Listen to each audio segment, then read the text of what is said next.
All right, folks. Welcome to Living for Crits. This is a special non-live version for two reasons. First off, actually three reasons. First off, because I don't have the technical understanding of like my computer to like record while doing a YouTube live. The second reason, by doing this via Zoom, I get to have special guest Todd Michael Putnam on with us. Hello, Todd. Hey, how we doing, James? And the third reason is by doing this way, there's no chance of having people like harass us during our call. Like not that our viewers would ever harass us, but last night had a festive event with a lot of people yelling into the chat, and that's great. But you know Mhm. what? I'm used to taking like the text barbs tossed at us, but Todd, I don't know how used to it you are, Oh, from I'm used to it, believe me. I get it from the theater of the mind people all the time. That's oh, not the way D&D's played. really? You get that for there's theater of mind? People don't like that thing behind that stuff behind you is glorious. So they it's and it's I'm going to go with it's a misguided mindset because when D&D first became popular, not when it first started, but when it first became popular, a lot of people didn't have the minis or terrain or anything like that. However, when it first started, it came from wargaming. And they Right. absolutely had to. And if you look at even the original OD&D, right on the cover, it says pen and paper and miniatures. So I mean, And every time sand they tables. exactly. So every time they tell me, that, oh, that's not the way it's supposed to be played, I always respond back with a meme that says, someone please tell Gary Gygax and Dave Arneson that they lack imagination. Well, So, look, I'll say this, all right? If there was ever a channel or ever a show or video where, you know, uh, there's going to be people slinging stuff at us, we are so like, this is such a non-viewed channel that the oh, good. chances are very unlikely. It's all good.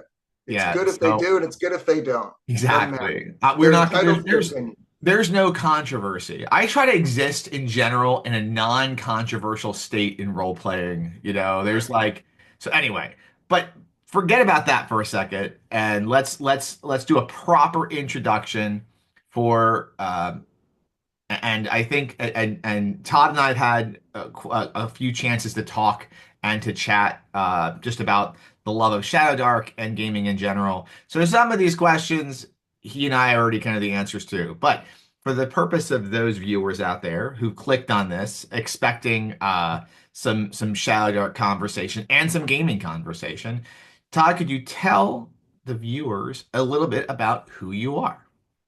Uh, I'm a gamer like anybody else, to be honest with you. I started in like '83 with the D&D BX version, and loved that. And that was middle school, so dating myself, Gen Xer, and played a whole bunch of AD&D as well. Loved all that. Played when I was in the Air Force. Got away from it for a few years as life goes on, stuff like that. I came back for fifth edition, and went to one of the friendly local gaming stores and just sat in one of the round table games where anybody could join, and just loved it immediately. I was like, oh my God, I've missed this so much. So I went back into it and played for a few years, but and no dig on the system. But from a personal preference standpoint, every time they kept adding books and whatnot, it felt like more and more of a smorgasbord where every time somebody came to the table, they expected the latest new rule book to be added in there, which is no, there's no Which problems there. ones did you skip? So you stopped at AD&D, right?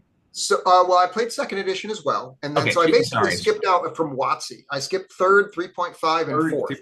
okay, I'm sorry. Yeah, so you said AD&D. So yeah, so you skip so you were in for both iterations and AD&D first and second, I don't think were drastically that different. Correct, Um correct. and TSR D&D. right, but you missed a tax of opportunity in Right, third, and being able to create completely ineffectual characters min-maxed with crafting, pottery, and right, like bricklaying and weaponsmithing and everything. And then right, 3.5, you missed halfling size long swords, which I still don't quite understand. That broke me. And right. then fourth edition. I mean, daily powers and encounter powers. I mean, I don't know how you live with yourself missing fourth edition. It's I hang my head in shame each night at the. I'm actually one of the like I think. one of the few people I know who really enjoyed fourth edition. If there was ever Hmm. a blog, when I was a blogger, if there was ever a blog, I wrote two blog posts that got me in a tidbit of trouble. I Hmm. think I had more blog readers than I have anywhere near viewers on the show here, but one of them was in defense of fourth edition being a game Hmm. I loved and had no interest in ever playing again. And the second one was in defense of 3D6 and order. So, and Hmm. it was like from two directions, the hatred. So, all Right. right, so you skipped all that. You jumped into fifth edition. Fifth edition, and I when I jumped into it, I jumped in with just the base books, player handbook, monster manual, dungeon master's guide, and that was pretty darn manageable. And then of course, as the books come out, I was adding to it. So Sword Coast Adventures guide, I'm like, okay, that's cool. And Xanathar, okay, there's adding some stuff here, but there's some cool stuff in there. But it just kept stacking on and on, and after a while, I just felt like it was this, I don't know, pizza boxes stacked a mile high and trying to balance it and stuff. And people coming, well, I want to play my space age flying hippo with a laser gun and a top hat. That's And a great build. it is a great build. In all fairness, it is a great build, and there's nothing wrong with playing that way. There really isn't. It's just not my style of Sure. play. That's really all it is. And three-piece suits are fantastic, but you're probably never going to see me wearing one. You know what I'm saying? It's not, it's just what you enjoy kind of a thing. Did you watch So our stream last night? I did not actually. It's I funny was you building my mentioned that. table. What one of the person I'm throwing the joking barbs to, our friend Mackay. We were beating him up last night because he was chatting in and he showed up at Thanksgiving in a three-piece suit. So I thought maybe you were like way into the lore here and you were listening Oh to no. our Mackay beef last night. So Fortuitous accident, I guess. fortuitous three-piece suiting. Absolutely, just serendipity. So I kept having balancing issues where I was like I was just the players kept getting more and more powerful, and and for me, again, this is just a personal thing. I just felt like with fifth edition, how do I throw monsters consistently at them with a storyline that makes sense, that can match and challenge the players when essentially they're almost unkillable because they literally have a cantrip that they can't fail to cast. And if you've got a grave cleric from 30 feet away, you spare the dying and bring them back to full hit points. It's immortality in a cantrip. So and that's fine, but that's not the style of play that I grew up with. What I grew up with, zero hit points is dead, right? Relatively simple characters in BX and stuff like that. And so that's just my preferred style of play. So I actually spent about a year and a half crafting what I called creatures in catacombs, where I kind of stripped down D&D and I boxed it in and blah, blah, blah, blah, and stuff like that. But then, and I mean, I was always looking around at other systems. I looked at Dungeon Crawl Classics, which I think is fantastic. I think that's a very cool system. I looked at Old School Essentials because clearly that's BX and Yep. and AD&D right there in a box. My problem was I couldn't get anybody else that wanted to play that. It was a little bit too stripped down for them. So, and then I saw the a video for Shadowdark, and I downloaded the free PDF for the quick start guide, and I flipped through it. And I was there at work. Don't tell my boss. I was there at work flipping through the PDF, right? And one of the people that I game with, Steven, I said, there's literally not a single thing in this quick start guide and a single rule that I disagree with. I love every part of this. He's like, oh, really? So I convinced mid campaign, once I have a Facebook group, I should say, Creative Adventure Tables. We've got about 48,000 members. We're focused purely on terrain and stuff. And in the middle of, because of that, Kelsey was kind enough to send me a PDF version of Shadowdark for review. So I got the full rule set, and I flipped through it. And that night, I'm like, oh my god, I love this. I love this. This is fantastic. This is the game that I've wanted to play. This is the evolution of BX and AD&D with modern mechanics, in my opinion. Is what it felt like, the vibe for me. Players can die, the darkness is dangerous, right? All that kind of great stuff. So I asked my players if they would mind if we could do a one-off where we just And you played were Shadow mid 5e at this time. mid-campaign 5e, if we could run. And I ran the session complete with terrain and stuff the way that I did it, but just using the Shadowdark rules. And without me prompting to, they voted to switch to Shadowdark mid-campaign. That was, and I had assured them ahead of time. I was like, We're going to keep doing 5e. I'm not pulling the rug out from anybody. This is just something that's interesting to me and I want to check it out. And they were like, no, they took a vote impromptu right there at the table after the session was over. Like, we want to play Shadowdark. I'm overwhelmingly supporting this, of course, but I was going to be true to my word and continue to run another 6 months of 5e and finish out the campaign. And they were like, nope, we'll switch over to this. So I had to craft a couple of character classes, which I did, and I've made available free on the Discord channel for Arcane Library. You can see it's 7 free Shadowdark classes from me, and totally available, not part of any of it. And there's a monk, and there's a cultist, a cultist hunter, and a shaman, and a couple other different classes, a druid and whatnot, that they can you're free to download and try. And we just switched to that, and we've never looked back. I don't have When any was problems. that? That was a year. That was in the middle of Kickstarter? the Shadowdark Kickstarter campaign. Did you So start the Kickstarter? 2023. Did you start playing when the Kickstarter launched or a bit before that?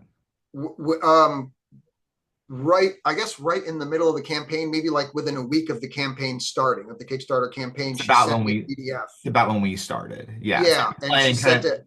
since the beginning. Well, but since I know it was out there in the wild prior to, but since the beginning. So since March of 2023. Yes. Yep. And since then, I literally sold all my 5e books, and bought a whole bunch of what I call resource material. So I've got a box set of well, I had one anyways, but of BX, because that's just what I grew up with. So there's a nostalgia to it, right? I got a bunch of AD&D stuff. I've got a bunch of OSC. Um, I got a bunch of basically old school Renaissance stuff that's all essentially compatible or on the fly compatible with Very Shadowdark easily. for inspiration, for monsters, for magic items, things like that, to round out the system. That I'm like, there you go, I'm set, I'm complete. And I've got other stuff that when it comes available, that's fine. But the core rules are all I need, and those things are there more really for me to flip through and look at the pictures for inspiration for ideas. Or if I want to change up a magic item a little bit, let me just flip through and look at some of the things like that, or maybe a monster they won't be expecting. But for the most part, everything I need is in the core rule book, and I just run on the fly. And like my entire last campaign, I run campaigns for a year straight. I start in January. My new campaign starts January 5th.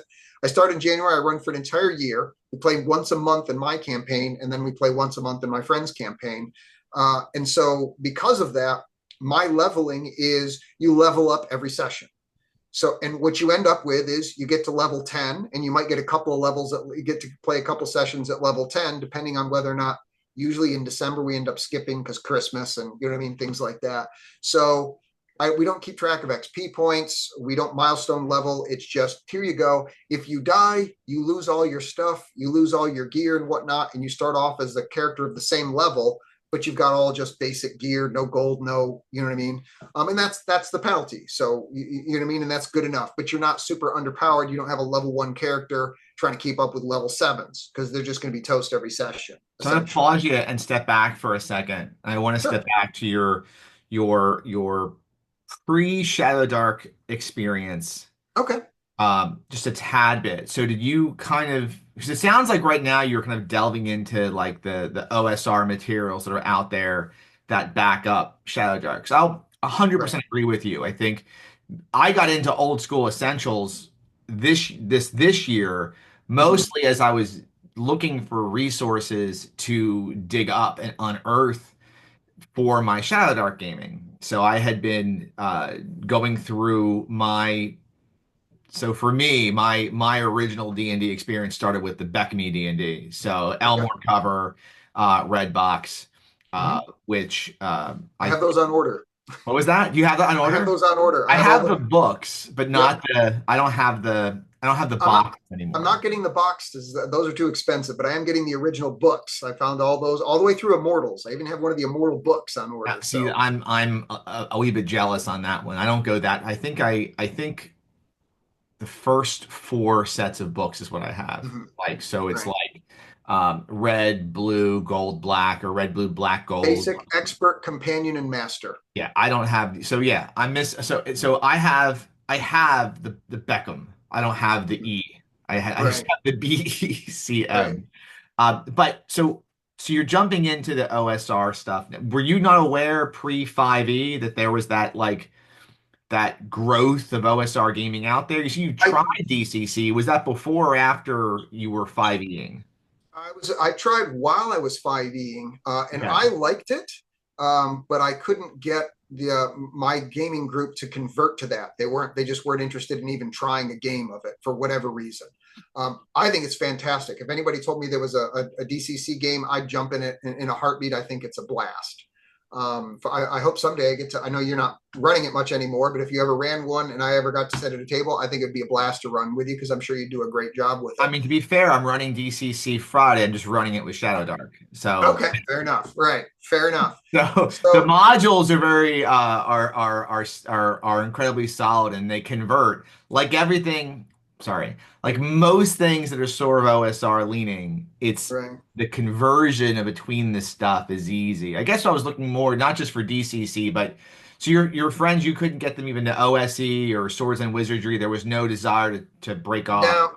Now there wasn't there wasn't really a desire for that yet. It wasn't. I don't know what got them to try I was Shadow gonna Dark. ask, that's my follow-up, I think, essentially, because I think one of the stories that I hear consistently, and I'd like to get to understand the how and get your feedback on this.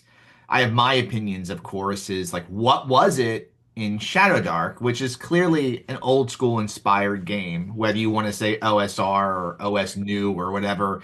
I Right, can't keep track of how they call things, but like right. what was it that they looked at that and said, "Oh, I, wait a I have to second. I have to presume it was the mechanics. I was Okay. like, you've got an ascending armor class, you've got advantage, disadvantage. It's the same ability scores that you're used to and whatnot. They're just stripped down character classes more. And instead of looking at your paper and going, I'm going to choose this feat and push this button, which is going to have this effect, you're going to have to think things through. I'm going to describe a setting for you, and you're basically going to have to use the environment and teamwork and stuff to work through it because you're going to have more fragile characters. They know me. I love to give them a challenge, but I'm not a DM that's out to try and kill the players. It's not my goal. My goal is for them to. I never want them to feel hopeless, and I rarely want it to feel like a walkthrough. It's fine if every Gotcha. now and then there's a walkthrough because then we feel tough, we feel Yep. powerful or whatever. That's great. It's But great for if their it ever ego. right boost their ego, that's great, and that makes the next encounter, which is not that easy, that gives them that reality check where they're like, oh crap, this is going to be serious, right? Roll, serious rolls of the dice. It can matter. And I felt it was very hard to make difficult fighting experiences in 5e where the players ever felt like they were really threatened, right? Because the healing spells always go off, right? And the saving throws can cut them for half. And there's so many different ways to cut the damage, and you know what I mean, and to not die and to save somebody. And as opposed to dead at zero, which is what was in BX and whatnot, that's too. Shadowdark split the difference, and like you got a D4 counter plus your con bonus. Yep. Okay, it splits the difference. It's not as bad, you know what I mean? But you don't have as many hit points. Your armor class isn't going to be as high. It's going to be neither are the monsters either, though. It keeps the power level lower.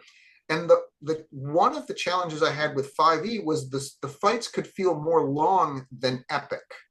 And the length of the fight doesn't determine how epic it is. The struggle of the fight, in my opinion, is what makes it feel epic. Either somebody makes an amazing roll and so they get away with doing some incredible thing, so that feels epic, right? Because they did the somersault and landed on the monster's back and stabbed him in the eye while riding his head or something, right? Or it was just their hit points were so close to dying and yet they just pulled it off at the little bit.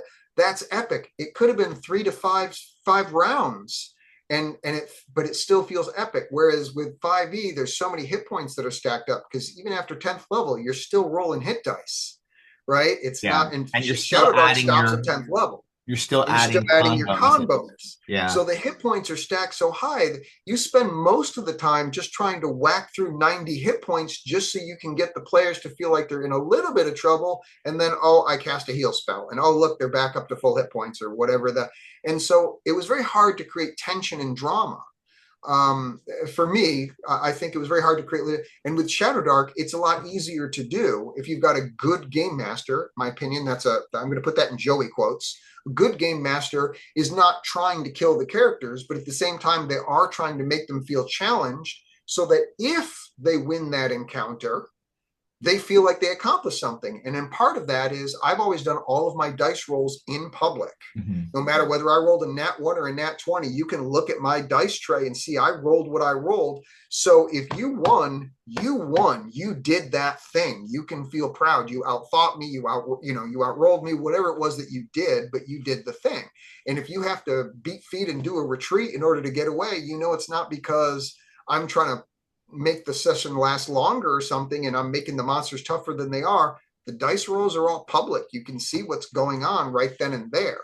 And I'm giving you a generalized description. I don't see the exact hit points, but I could say, oh, look, the monster's bloody. There's this. You have a general idea of what's going on by looking at the monster. You can see how wounded or damaged they are, with the exception of, green slime. Is it bleeding? Well, how would you ever know? You know what I mean? So, but other than stuff like that, Would it you creates take that tension. would you say to step back for a moment and talk about like the epic battles, and I'll go back. My experience with 5e is very limited. I ran one session in 2018 at my daughter Evie's request for her friends, Mhm. and I jumped them into DCC the session after. And then during the pandemic, I just had an urge to try it again to give it one more taste, and I ran it for about 7 sessions in a Mhm. campaign. Really realized I did not like the rules. There was just again, I did a fourth edition campaign from first to 30th level, 100 plus sessions of it, and I feel like in fourth edition I did all the gaming possible with that one that you could do in 4e. But I Right. remember in 4e, I think there was a feeling that these long drawn out battles could be epic, and I remember a 4 hour battle with a blue dragon around like 18th level that it was 4 hours. And at the Mhm. end, they had expended all of their abilities that they could use regularly, and they were just hacking away. The dragon had no chance to kill them, but they had no chance to finish it off. And Right. in the last hour, we were like, it became just sort of like a weird challenge. Like, all right, we're gonna do this the Right. legitimate way and see how long it takes. And it was like that was the whole session. And it wasn't epic. It was Right. just a war of attrition with one side guaranteed victory. Do you Right. feel, and I think some of that was the leveling. Do you feel that in Shadowdark, um, because even in Dungeon Crawl Classics, I'll say that you have pre fifth level play and post fifth level play in DCC. And in DCC, when you get at sixth or seventh level, the characters are pretty potent at that point. Mhm. Multiple actions per round. The action economy shifts. If you got a table of 6 or 7 players, it can be drawn out. Do you feel like there's any point in Shadowdark where the game does slog down? You have multiple campaigns around. You've been at 10th level play for a while. How does the Right. game, in your opinion, hold up at those higher levels with combat? I will say from a personal preference as a player and both a game master, I actually prefer the lower levels. The 1 through 5 levels are my favorite levels to play, because I have fewer tools on the character sheet to use. I have to think more in order to survive the encounter if I'm a player. So I just personally enjoy that more. But I don't have a problem. I don't experience the same thing because the hit points are lower and whatnot. You never adding the con bonus except for at the very first level, and it's a random roll of a D8 to a D4. You know what I mean? For the hit points, you're getting 2 to 4 hit points per level. You're looking at no more than on average 40 hit points for most play for a fighter at 10th level. Which I think is fantastic. It doesn't take that long to whittle that down and make players be. But at the same time, the monsters don't have that many hit points either.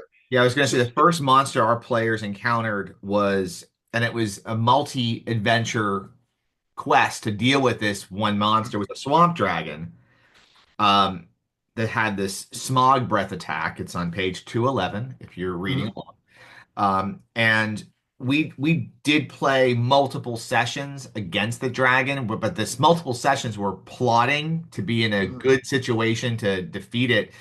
And it's a 58 hit point monster. So it's not an unreasonable amount of hit points Right. for like a third or fourth level party to be dealing with. So it's not, Sure. you're right, it's not so stacked up where, you'd be sitting there round after round of plugging away. See, I think, and then again, this all comes down to style and opinion and preference. My preference is that if the in fifth edition, what I noticed was the players always couldn't wait to level, and that's always true in any game. Oh, I want to go to get to the next level to some extent, but there was always like this next new gizmo that they could use, and as soon as they got it, they were just looking forward to the next gizmo after that, anyways, whatever it may be, feat, spell, whatever the thing is. To me, great gameplay is if you walk away on a zero level gauntlet where you're not even a hero yet, you got 1 to 4 hit points, you don't have any special abilities whatsoever. But if you had an epic time playing, and then that it doesn't matter what level you're at. And if you have to wait till you're high level before you're having fun, all you're telling me is you've got to spend 3 to 5 hours per session times so many sessions to get the level before you think you're going to have fun. That's bad system design. I'm going to challenge you there, and Okay. just because I want to ask this question a bit maybe a different way to ask this question. Like I feel like the some of the success, well, a lot of the success of Shadowdark and then other old school games and D&D in general Mm-hmm. is the loot grab mechanic, you Mm-hmm. know? So when you say they're looking for the next level for the new shiny thing, Mm-hmm. I always like to think that maybe it's not about the level, but about what you can attain and get through quest and conquest instead. Would you say that's because I think the getting the new toys is important in RPGs. My most successful RPGs that I've run Mm-hmm. and my longest term ones, like I got this is my virtual shelf. This is my actual shelf in the base. Right. A lot of games up here don't have a loot grab system, and I think Right. about the games that do have a loot grab system. Things like Mm-hmm. Numenera and the Cypher games have a great loot grab system, but so do the D&D games. Would you say that 5e and modern games want you to just attain that through leveling and not through exploration? So I have a pet theory that is not necessarily true at all, but this is my pet theory. This is the When they place for that. This is the place where the host of the show is going to be like, sweet. disagreeing with you and come out swinging. So you come swing right back. What do you got? Give me your theory. So when WotC developed fifth edition, they stopped selling modules. If you remember back in the day, they sold the Yeah. module for first to third level. When they Yep. developed fifth edition, they started selling campaigns from first to 15th level. Well, when they said, okay, we're going to sell campaigns for level 1 to 15, the expectation was that the character would survive all 15 levels, and that's why they've made it so hard to die in fifth edition. In my opinion, could be completely wrong. That's just my okay. So the inherent challenge that comes along with that's great. So you get loot grabs all the way up. The inherent challenge with that is that works better in video games like Diablo, okay, where you're loot grabbing like crazy and you're putting all these gems or whatever it is you're doing, blah, blah, blah, blah.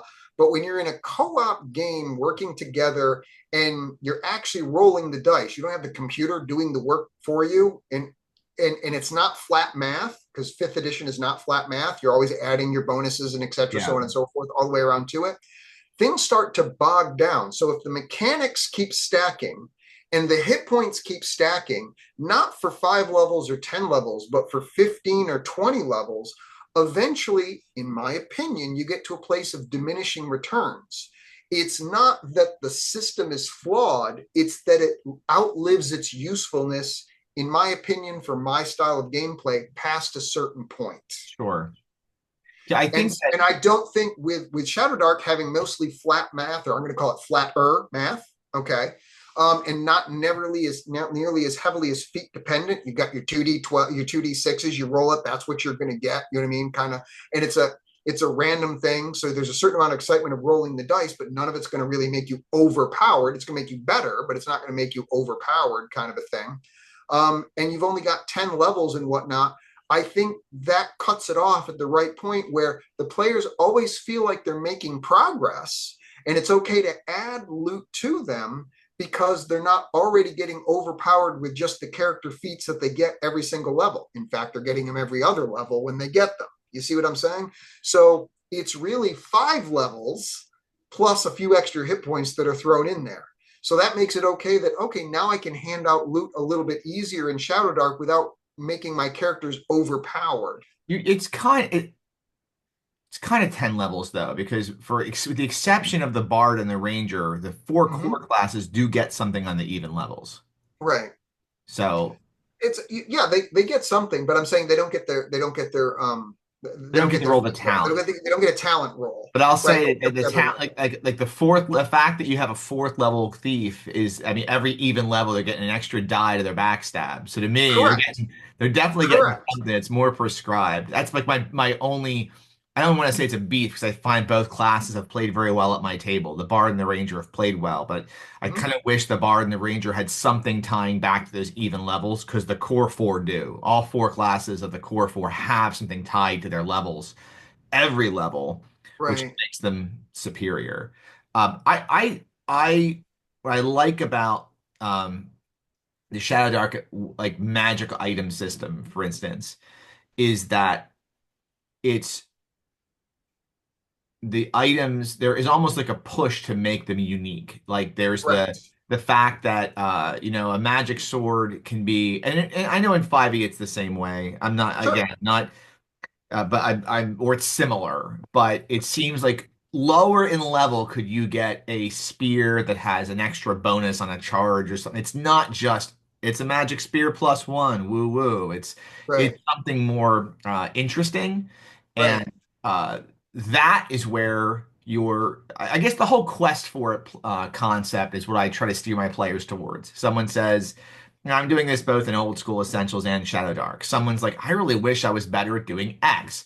Well, you know what? Maybe you need to hire a sage and find out. And if you're really interested in doing X, maybe there's something magical out there that helps you do it. And that is the quest that we work together Right. and build. And I do agree. And I don't like the concept or I don't not like them. I wish that 5e, at least when I was getting into it and originally, felt at the time there's more single modules. I know there Mhm. are now, but they're Right. mostly third party, right? I mean, Correct. because Yeah. there are adventures that are, because I've done a fifth edition essentials or whatever it's called, fifth edition, is that what it's called? The Goodman Games 5e. I ran one of their Right. Right. adventures and it was fine, but um, anyway, I'm off on a tangent here. I've gone too far. It's all good. This is the Um, channel to go too this far. is the channel to take things too far. There you Um, go. all right, so I want to talk about your terrain and your because first you have a lot of it behind you, and I feel like I had really good terrain game, and then I saw your terrain game, and I think I can't remember if it was on camera talking about how like your push away from theater of the mind got you in some trouble. But do Yeah. you always game with terrain or is it Always. always? Every Okay. session. So what for folks who don't play with live terrain, Mhm. I guess take us through and you have the Facebook page for it. You have the folks that do it. So where did your love of using terrain come from? So I went to my friends when I first got back into fifth edition. I went to Stevens, my coworker's house, to go game with him, and we just got our little Nascent group together and whatnot. And it was my turn to run, so I run, and I bought a little unpainted stalactites and stalagmites or whatever they are from Reaper Minis, right? And I That's where it laid down my started. right, and I laid down the battle mat, okay, and I draw in, with colored marker on like that, and then I put that like that, and something in my head just went. But what I noticed most was everybody at the table went like this. Everybody leaned forward and got more into it. There was less scrolling on the phones, right? There was no dice towers that were being built. Everybody got really fixated. And when I ran the game that way, what I noticed is I needed fewer notes. I could run an entire session off of a few Yeah. 3x5 cards because I could look at what the area of the table was, and my brain goes, oh, yeah, this is what happens in that location. I got some monster stats, and here's what the treasure is. But the rest of it, just looking at it, I don't have to read through paragraphs of what happens in this room. I can just look at it, and I'm off and running. So what I loved about it was I spend more time heads up engaged with the players. and the players spend more time engaged with each other, even when it's not their turn. They're still looking at the setup in front of them, planning on what they're going to do on their next move. So by the time it gets to anybody's turn, I never have somebody going, "Oh, what?" Never happens in the last 9 years that I've been running games this way. I've never had somebody who's not paying attention. They're always hyper focused on it because the terrain is immersive. Just the It's fact just that it's on the table, you're saying it draws you in. draws your eyes into it. It draws you in, and it gets you, allows you to be more tactical, and the more detail there is to it. Now, if you can be tactical just by drawing with dry erase marker. Here's where the stairs are, here's where the room is, this is the door, x x x x, these are the goblins, 1 2 3 4. You can be tactical with that, but it's not immersive. You see what I'm saying? The Yeah. terrain, the 3D terrain, like you see behind me, is very immersive. It draws people into it and makes them more interesting. Now, and here's the example that I always give. Again, I always preface this. Everybody's play type, whatever it is, whether it's with no terrain, a little terrain, tons of terrain, I don't care. If you're happy playing that way, keep playing that way. I'm cheering you on no matter what it is. But one thing that I always say is people always say, for example, "Oh, I went to see this movie and the book was better." And my response to that was, "Yeah, I noticed, but I said that may be true, but I also noticed that the movie sells a lot more tickets. They make more money on the movies because people love visual immersion. It draws you into it. It's easier. We're all on the same page. It gets more interesting." You could have had Lord of the Rings standing in front of a green screen with everybody just dressed in regular clothes and say, "Imagine it." But I seriously doubt that people would have been fed into it because the medium kind of asks for it. And the way the game started back in the day, it was all medieval warfare stuff. And they had the hills and they had the castle and the, you know what I mean? And that would help draw them into it. See, I just think this draws people into it. I like to float between the two, Sure, personally. And sure. where I think that terrain can be challenging, and I Mm-hmm. say terrain, I should say miniatures because I think if like the easiest way to get started with any kind of terrain building, if you want to mess with it at all, Mm-hmm. is as you described, you started. Get yourself a battle mat and Mm-hmm. look for things to add to the battle mat. Like what you have behind you right there is not necessary. Correct. Correct. It's probably However, the sign of an issue and a need for Adderall, but go exactly ahead. understood. Okay. Right. Um, uh, and I think what I'll do here is so like I couldn't find this I think when we talked originally, but I wanted to at least show here. Hold on, I'm going to share my screen for a second. This is here's my one greatest build that I've got. That's beautiful. That was called it was March of COVID, and That's beautiful. we built that build there. It was the Dread Caverns of Divok. It was like COVID backwards. The Wow. concept was when COVID's over, we're gonna have everyone come over and play in this. We unfortunately had to wait and take it down because that Right. was probably over Uh, fast than it was. But right. where to show where I think I find it challenging Mhm. is what happens if you want to go over here or over here. Well, can I address that? Yeah, that's what I want to talk. Yeah, because that's where I feel like theater of the mind sometimes. Uh, it's advantageous, or at least to use more dry erase where you can build that. So how do you deal with the players that want to go outside the lines? Sure. So most people think that there are, in putting it in broad categories, two methods of play. The one is where you've got sandbox. You can go anywhere at any time. A wizard teleports you, and you're on the other side of the universe. Bam. Okay. Yep. Beautiful for theater of the mind, right? And then other people think, oh, then the opposite is railroad. The DM tells you you're going here, and they set it up, and you have to go there whether you want to or not. I do something that I call the Carnival Cruise method. Carnival Cruise has cruises that go all over the world, right? You could buy a ticket to go anywhere. You go to Alaska, you can go to Yucatan Peninsula, wherever. So you can choose to go anywhere. Once you buy the ticket, though, and you're on the boat, that's where you're going to go. If you bought the ticket for Yucatan, you ain't going to Alaska, at least not until you get back. Does that make sense? That makes So, sense. what I do at the end of every session is I ask my players, where do you want to go? Do you want to follow up the lead of this NPC? Did you want to go with the treasure note that you found? Do you want to go take out the Thieves Guild who pissed you off because somebody stole something? Do you want to jump on a privateer ship and go hunt pirates? Do you want to just head out into the mountains and see what trouble you can find? I don't care what they say. They say whatever they want to say, whatever they choose to do. Okay, that's what we're going to do. That's the ticket they bought. So the next session, I railroad them into going where they said they wanted to go. I don't waste any of my, you see what I'm saying? Yeah, but I I, don't think you're railroading them. I mean, that's my point. yeah, That's my point. you're cruise directing them to what they signed up for. Correct. I Correct. like You the said that. Carnival cruise ship I like the way you put that. So now when they come back from there, that's the adventure they're going to want. I create that my own self-contained Scooby-Doo adventure, right? Where everything's in that one little location.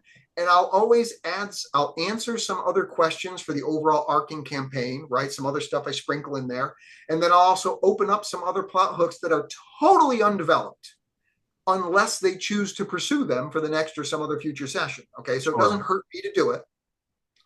When they get done with that cruise, I ask them, what do you guys want to do? If they did a dungeon and they go, we want to do another dungeon. Okay, there's a trap door on the floor that you thought was the lowest floor, and you can keep on dungeon adventuring. Or if they say they want to go do pirates or whatever is the next session, they start off at the port, or you know what I'm saying? And I set them off and they go over where they want to go. So they basically custom tailor the campaign that they want to do. I don't waste any time developing plots that they're not interested in pursuing. And I don't waste any time building terrain that they're not interested in going in. The only downside to it is they have to be happy doing the thing that they said they wanted to do. And here's my argument for that. Are you married? Yes. Okay.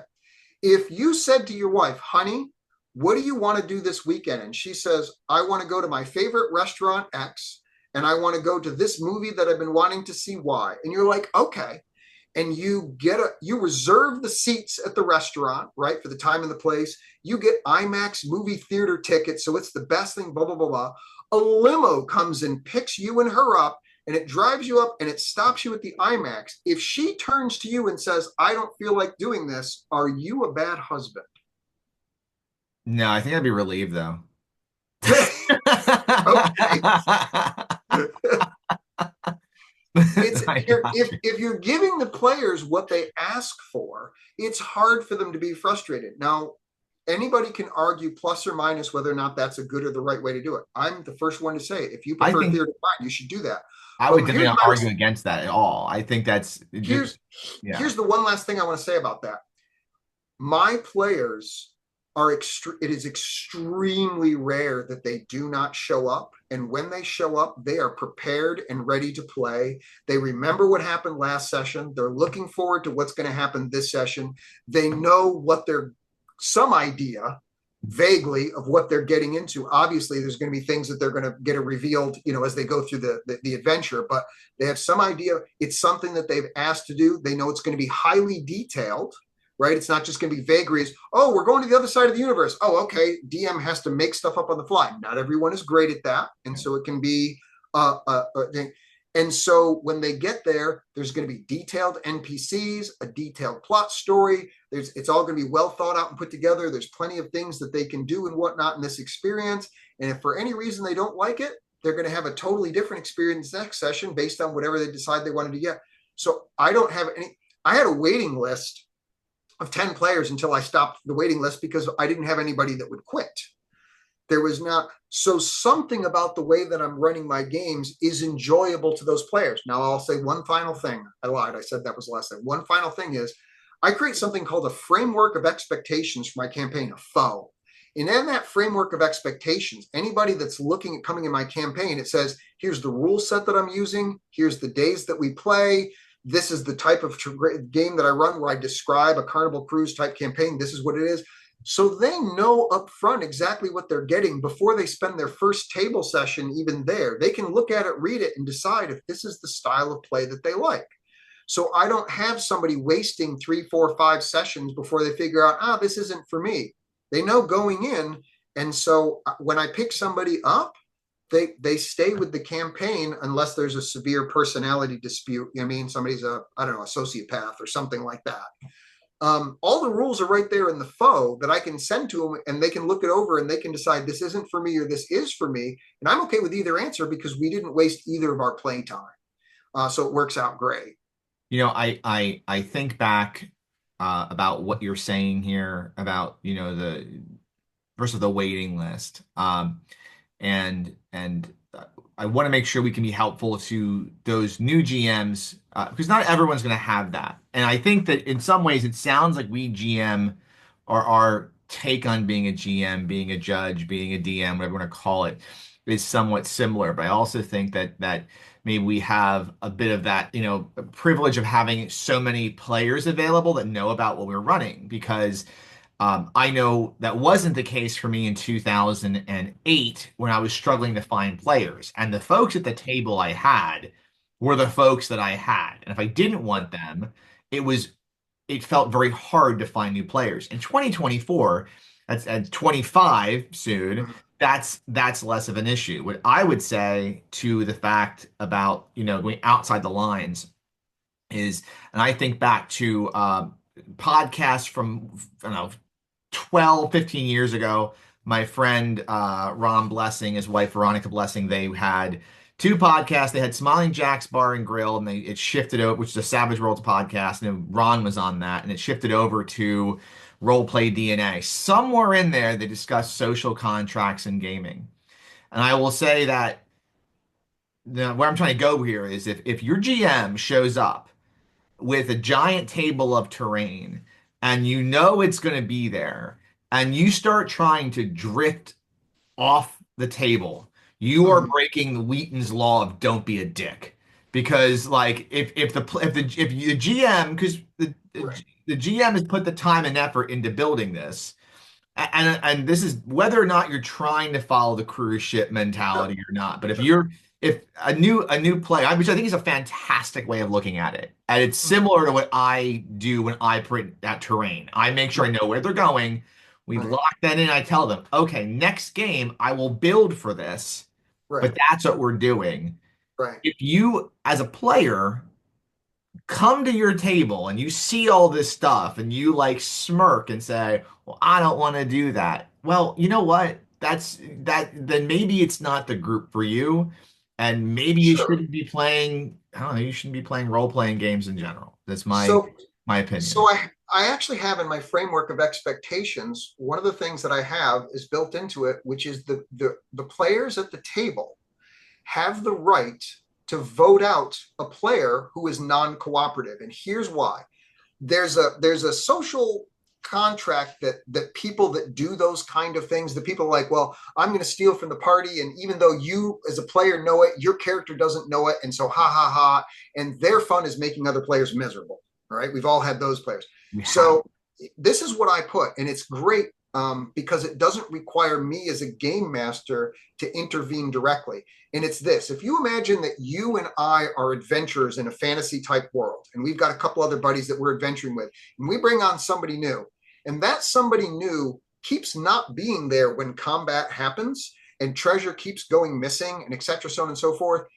Realistically speaking, we're not going to keep bringing that person on adventures and trusting our lives with them.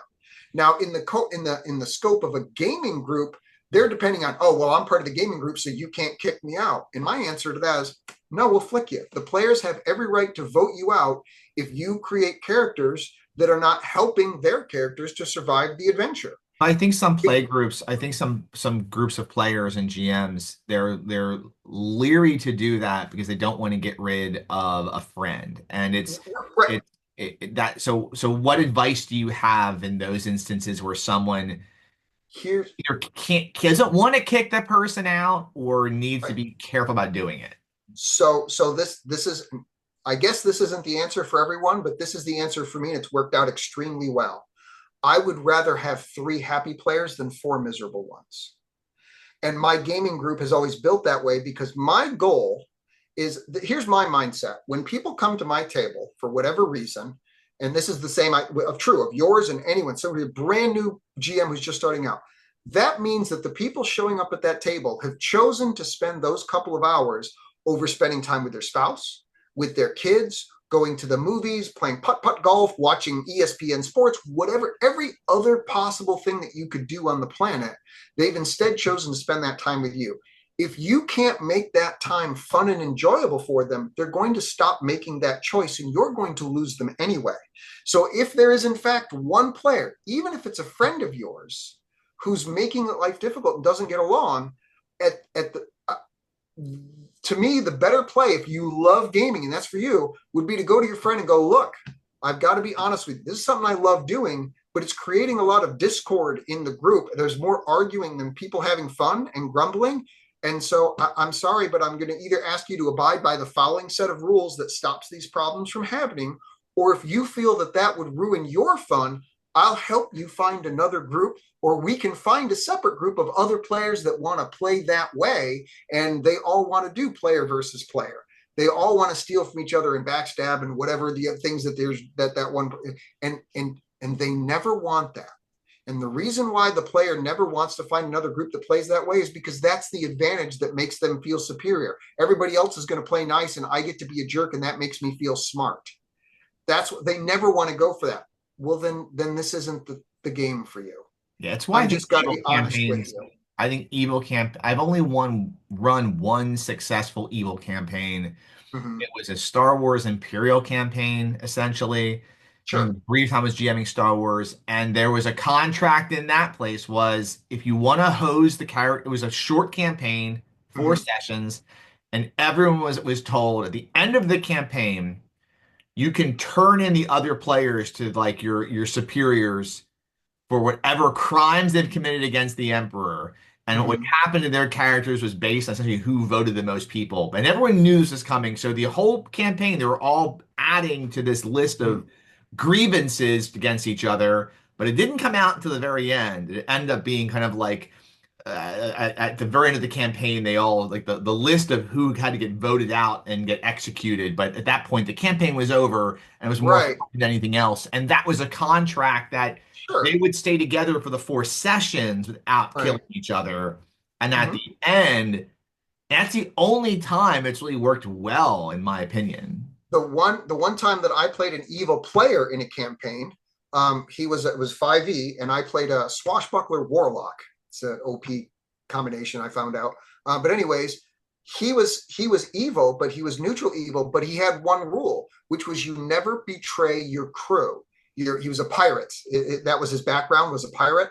You never betray your crew. Now, since he's no longer on a ship and he's blah, blah, blah, the people that he was adventuring with was his crew, and so he never withheld information from them about gold. He never did anything. I was always 100% transparent with the group. Now, he tortured NPCs, right? He lied to NPCs, he killed NPCs, he stole from them, he did all kinds of stuff that was evil to NPCs, but he never did anything that undermined the group. So I played an evil character, but he had an ethos which said, but you never bet, because if you betray your crew, you're stuck on the ship with your crew and it's going to come back to you. So you always need to be good with them because they're the only people that's on your side. When I did that, nobody ever had a problem with it because I was never undermining any of the other players. So it became fun. Sure, I don't care if he sets the town on fire and we all have to run, that's great, but it's not, you know what I mean? But I think a great example of if someone wants to have a successful evil campaign, first, everyone needs to be involved in the conversation and on agreed. board. But I think a great resource is mob movies. You know, Mm-hmm. like watch in The Right, Sopranos, the family doesn't get torn apart completely in the beginning, you know, or in The Departed, you know, Jack Nicholson's an evil SOB, but he right. keeps his crew together for the most part. And Exactly. over time, things happen, the story develops, folks come and they go. But if five chaotic evil characters, by nature, it's Would like never work. trying to hold a cup of water in your hand. It's Right, just going to pour right, out. And if they're being forced together, right. that's That's a just one that's shot. yeah, That's a one shot. yes. Neutral or lawful characters that have a common thing where there's a reason for them to all stick together for whatever reason that might be. But all of this boils down to the framework of expectations. If it's set up front in the framework of expectations, what I found has worked very good. I've literally held up the sheet of paper and go, there it is right there. This is an argument. So the only question is, are you abiding by this or are you exiting the gaming group? Either If you answer would is be, fine. I would love to see this. If you could send this to me, or like, Absolutely. I'll send I it to would you. love to see it because I feel Yeah. like I'm dealing with, and I think I'm an experienced GM, but in one of my campaigns, I have a more chaotic player character Right. with a great player, but a chaotic character, and we're trying to figure out a way to navigate this chaos without just saying they need to get voted off the island, not the player, but the Right. character does, because there's no reason why they would stay with that character. Right. So I would love to see that. So That's why it's in there that the players can vote somebody out. And the thing is, when if people go in knowing that the other players have the right to do this and it's in the rules and it's written down, number one, your GM is prepared and organized. He took the time to write all this crap down and provide it with everybody. So they're organized, they're going to pay attention to it. The other players are aware of these rights because they've all agreed to the same thing. They're not going to have the leverage to get away with these things because there's no playroom to. It's like, here it is, it's in black and white, you agreed to this, there's only one answer to the question, one way or the other. Are we going to continue to abide by these rules, or do you need to find a new gaming group? I'm okay with either answer, because if this isn't the right gameplay for you, I'm not telling you that you're wrong, I'm telling you that that's not a match for that's this like, group. yeah. So I want to take us, not this hasn't been, I think we could do a whole hour on this, but I want to drift Sure. back into Shadowdark for a couple minutes here. Sure. So uh New Year's ahead of us, the end of tomorrow, essentially, right? Wednesday Mm-hmm. morning, it's the first of 25. I know that, and I talked about it on my channel a couple times, how Kickstarter's coming out in a couple months from Mm-hmm. Kelsey from Arcane Library. What are you looking forward to in the next 12 months? Because I mean, Shadowdark's been, it feels like it's been a phenomenon in just the 18 months that it's been, post Kickstarter. Well, I guess Mm-hmm. more 21 months post Kickstarter. So in the new year, what are you looking forward to with this system? Um, for me, Shadow Dark is like a reset back to the old days, but with a better rule set. And I could put better in Joey quotes. That's better according to my opinion, not objectively better. Um, in that, when D&D first came out, it was very community driven, right? There wasn't that many professionally produced modules. There wasn't tons of books to get. It was the community itself that was growing. That was you wrote your own adventures when you got home. You know what I'm saying, and made adventures with your friends. Shadow Dark, by nature of the fact that it's basically being driven by one person, Kelsey Dion, she's the primary author. She doesn't have either the time or the resources or the staffing footprint that requires millions of dollars a year to keep the ball rolling. She's just supporting herself and whatever her small staff is. And so with WotC, in my opinion, they push out book after book after book of questionable quality because they've got to keep the dollars rolling in regardless of the quality of what's being put out with. Whereas Shadow Dark, it's taken her almost a year to go, okay, now we're going to do a Kickstarter for 3 more e-zines. The amount of the actual content that's official content coming out slowly, but in my opinion, high quality. And yet there's tons of Kickstarters coming out for Shadow Dark community related projects, right? House DM had one, and Bunny had one, and there's Delve that's you know what I mean, right? Plus there's all these things that are out there, and there's all these other people that have their own e-zines that are doing, which I think is fantastic, and I love the fact that all of them. The difference is when it's a community-driven product, the players showing up at your table aren't automatically presuming that it's going to be incorporated into your game like they do if it's an Yeah. official product line. And so the slow but high quality rate of growth from the official core company, the Arcane Library, with the fast, explosive growth of the community for optional content, for me is a welcome release. To me, that's something that I've looked forward to going back to. That, oh, okay, I bought a bunch of the other 3D stuff. Some of it I thought was great, and some of them I'm like, not for me. But my players aren't clamoring for it because most of them it's not on their radar. But the official stuff, of course, my players like, man, there's 3 new e-zines coming out. Right? I'm like, yep, I'm on the Kickstarter. We're definitely going to get it. This is going to be great. Blah blah blah blah. The volume coming out from the Arcane Library itself is the right pacing I think for good, strong quality growth for the quality of the campaign at my table, as opposed to just they're sending you something out for you to buy because they need to support a staff of 10,000 people. So the There's a community middle engagement. ground too, though. I mean, I think that's there's it's not just companies like WotC that do that. I mean, it seems like um, and it's tough to say. It's hard to think about, Arcane Library being smaller. They had a huge Kickstarter a year and a half Right. ago. I Sure. expect this next one will be. I expect it may not do as well. I'm sorry. It'll do well. That's not a Right. question, I don't believe. But Sure. it's probably not for the same dollar amount, so it won't do as much. So when I Right. say do well, it doesn't a good Kickstarter doesn't need to be huge dollar wise. You have to hit your Right. funding goal and then, make enough that you are encouraged to do another one, right? I think Right. what's interesting to see is going to be what is there a niche that Shadowdark and Arcane Library is going to hit. I look at the shelves behind me, Hmm. and these are, with the exception, actually, almost all of this stuff is either independent or small. I don't buy anything that's WotC. Hmm. So I have old school TSR stuff on the shelves, but for Right. the most part, but they're still larger independent companies. Like I always Right. think that Pinnacle Entertainment Group, Savage Worlds, their thing is lots of settings. And Sure. Dungeon Crawl Classics, it's lots of adventures with a few Absolutely. settings. It'd be interesting to see. These are three more zines coming out. I Sure. don't want to say it feels throttled, but I No. like your description of it being the right pacing Hmm. of, get the core game in people's hands, focus on getting the best core game, keep this as the majority of the thing for as long as possible Correct. to push this into folks' hands rather than give them a laundry list of things folks think they need to have to run a good Right. game. So I think one of the things that's and I've heard this is happening, but I haven't seen it's happening because the last convention I went to was 2023 Gen Con. When I say last, I put that as only convention I've ever gone to. But anyways, um, but my understanding, at least from what I've read online, is that people are talking about the shadow darkification of the convention play. That it seems to be doing very well. A lot of people like to play it, and I think it's because the rules are so fast and easy to pick up, and you've just basically got the one rule book and you're good to go. What I talked to Kelsey about, and she said she was going to do it. I don't know if she will or she won't.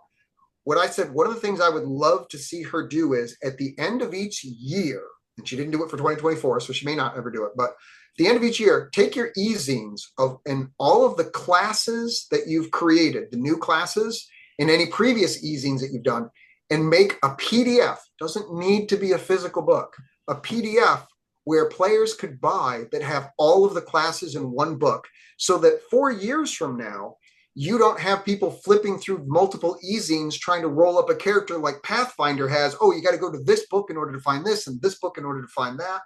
Part of the love of Shadowdark, in my opinion, is the simplicity. And if there's one book at the end of each year that I could hand to my players and go, here, you can choose this to in order to for any class that you want to play, it's all in that one book. I think that would speed it. And so when you went to the conventions, you had two books. You got the core rule book, and then you've got the players one that has the updated the classes for up to whatever year, 2024, I think it's 2025. hard though with the books that are out there because if you think about at least for Cursed Scrolls 1 and 2, because Mm-hmm. Cursed Scrolls 1 and 2 really you take out the adventure and the hex crawl and Mm-hmm. everything in there is kind of necessary for the class. Cursed Scroll 1 for the warlock, for the witch, you need the spells. For the warlock, you need the patrons. That's like Right. two-thirds of Curse Scroll 1. In Curse Scroll 2, you're going to need all the rules for the additional weapons, for the arena fighting. Sure. So, layout wise, I think it's probably why she's not doing it. It's just the Mm-hmm. challenge of you'd have to almost read you need to tear out more than the classes into that. I love to get it. I would back it. Toss the roustabout in there, re Right. the ranger and the bard in there. I'm on Right. board. I think that's Yep. probably why it's you won't see Good. it. So, I mean, far be it from me to second guess Kelsey because she's done pretty good so far. So, if she's not doing it, she's probably got a really good reason why she's Yeah. doing it. And she's certainly under no obligation to tell me or anybody else. and I've created my own version of it anyway, six and one half dozen the other. What I Right. am saying is there are a lot of game master out there, even if they had Curse Scrolls 1 through 6 or whatever it is that they've got, would probably buy that an edition at the end of every year in order. So they'd buy the Curse Scrolls and they'd probably buy that at the end of the year just to have the convenience of an all-in-one thing to hand to their players to go, here you go, this is what you use to roll up your characters. Gotcha. I do like that they're layered in so nicely into shadowdarklinks.net because I Yep. still when And I that could be why she's not doing it. She might just be, yeah, you know what? it's Just so because Shadow simple just Darking to is do not it net that as good. way. And what our Yep. players usually do is they build their original character through that, Yep. and they either maintain them and reprint them, or they Right. just do their handcrafted character sheet afterwards. Yep. Um, so as we kind of to kind of wrap up here, anything else you want to note that we haven't covered that you want to chat about before we kind of like start showing people where to go if they want to get more information from you and stuff from you? Because you have a channel too. Yeah, I've got a YouTube channel and Instagram, which doesn't have pictures of food. It's only of my adventure table builds. Not Um, Dwarven Forge with like soup in the middle. right, right. Yes, that's the, so there I'll might be, post links to this stuff below too. sure, So there might be pizza stains. I don't know. That's the, possible. there's that. I guess what I would leave is if somebody wanted to take anything away from this conversation, number one, as a guy with a crap ton of terrain, that's not necessary to run a fun and exciting game. I'm the first person to say that. Everyone has their own play style, so don't think I'm not a terrain prima donna. I love it, but that doesn't mean it's the right or the only or the best way to do it. It just doesn't, you should play whatever when you get done playing a game, whichever games you go, man, that was the best time ever. Think about what made that the best time ever and figure out how to expound upon that in your games, whether it's with terrain, without terrain, different rule set, whatever. Focus on those things, and that's what's going to make your games the best games. And find other people who have the same definition or a similar definition of fun as you have, and you will have successful games, whether it's theater of the mind or ultimate dungeon terrain or magic markers or crazy stuff like I do. I'm the first person to cheer you on no matter which one of those or something else you think is best. Just remember the experiences that you had, or when you come away from a table, go, what did I love about that experience? What did I not like about that experience? Start making a mental checklist, especially if you're going to be a game master, and use that to create your framework of expectations so that you're crafting the narrative of your game such that they'll be enjoyable for you to run. People like you and I understand the idea. If you're not enjoying running your games, burnout could be a real thing. And, Absolutely. and I build something like this literally every week for the last like 5 years, this level of intensity, right? So, and people go, well, how do you not burn out? Because I love what I do. That's, how do you spend 8 hours a day on the golf course or in the gym? Because they love doing that. That doesn't mean you should do it or you have to do it. Right. Find out what you love to do. That's the big takeaway. And start taking notes on your own real preferences so you can start going, okay, if I were to put a group together, or if I've got a group, what about that group is rubbing up against the things that I love? And is there a happy medium? Is there a rule we could come up with? Is it totally intractable and I just need to step away rather than have a long lingering death, you know what I mean, of the group where I ruined 3 other players' experience because I'm trying to not lose this one? That's really what my takeaway would be, as far as that's concerned. And then of course play Shadowdark because it's better than anything else. I'm just kidding. That we say that enough on this channel, right? Right. Well, listen, Todd, thank you so much for being on. Again, I'm going to put a link below to Todd's channel so you can go follow his stuff. And then, yeah, I appreciate you hanging out today. Thank you. Thank you very much. A couple quick things. So Todd Michael Putnam on Instagram, he's going to have the links below. Mhm. Creative Adventure Tables, I'll doesn't have matter that what below system too. you're running, Yep. is going to be down there as far as that's concerned. Todd Putnam on YouTube, if you want to see video of that. I don't know if you can see this or not, but I created, you can't, there you go. Put your So I hand up. created a Yeah. torchlight timer thing. Go to torchlighttimer.com. If you're running Shadowdark, it's absolutely free. There's no pop-up ads or anything. And it's a free timer that you can use on any web-enabled device. And you can literally set it so you can't see the timer on top. You just hit it anywhere and it brings up the menu. And you can set it from 60 minutes down to whatever number you want. You can subtract or add 1 or 5 minutes at a time. So if your players, for example, say, hey, we want to examine this room. And you go, well, how long do you check for it? And they say, well, for 10 minutes. You go, okay. You pull your timer up, you hit it, you subtract 10, bink, and then you go, they can't see the difference. However, the flame itself, when it gets to the 30-minute mark, it turns like a smaller size flame and turns oranges. So you know you're about the halfway mark. And then when you get down to the final 6 minutes, 10% left, it goes down to a small red flame. So they have some visual acuity, which you would normally have if you're holding a torch in your hand. Is it getting lower to burning out? Or you can leave the timer on. You have colors on and off. There's a bunch of things.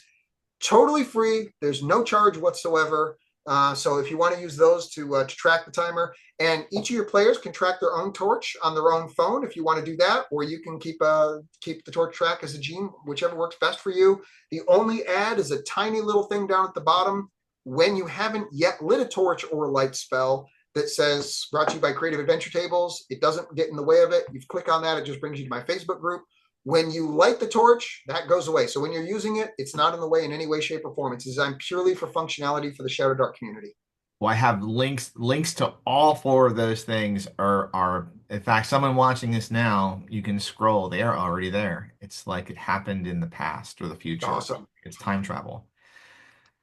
All right, everyone. Well, that's our show. Hope you enjoyed it. For everyone who's watching this around the end of 24, early 25, Happy New Year, and see you Uh, next Sunday. Yes, thank you so much for having me. And I just want to say one last thing. of I want to course. say what I love about your show is it's not clickbait. I see so much of the stuff of the I'm just going to using air quotes, the influencers where they've got the thumbnail, or there's always Oh somebody who's yeah. got the look on their face, or the outrageous thing, or blah blah blah blah. I think I don't know which came first. I don't know if it's a chicken or the egg. I don't know if because people put that kind of stuff out there, people are drawn to it, or because people are drawn to it, they put that stuff out there. I don't have the answer to that. But I don't think it's great for what it ends up bringing to the table when you But it actually gets have more a taste. views. I'm not sure who's winning here, you know? So I guess for someone who's looking to do it, and this isn't for someone who's looking to boost the algorithm to get views, because everyone's trying to play the algorithm. This is an Sure. that is not what we do over here. So I That appreciate it, that's but that's why I like what you do, is because it doesn't pull into that clickbait. I'm going to create fake drama, because I think all the drama should be in your game, not about the game. I I think that's the better I experience. agree, but I don't know if the modern hobby does, but I'm here for that. So I'm no, here for it too. Thank you for what you do. I appreciate it. I appreciate it, Ty. All right, thank you so much. Take care, everyone. Take care.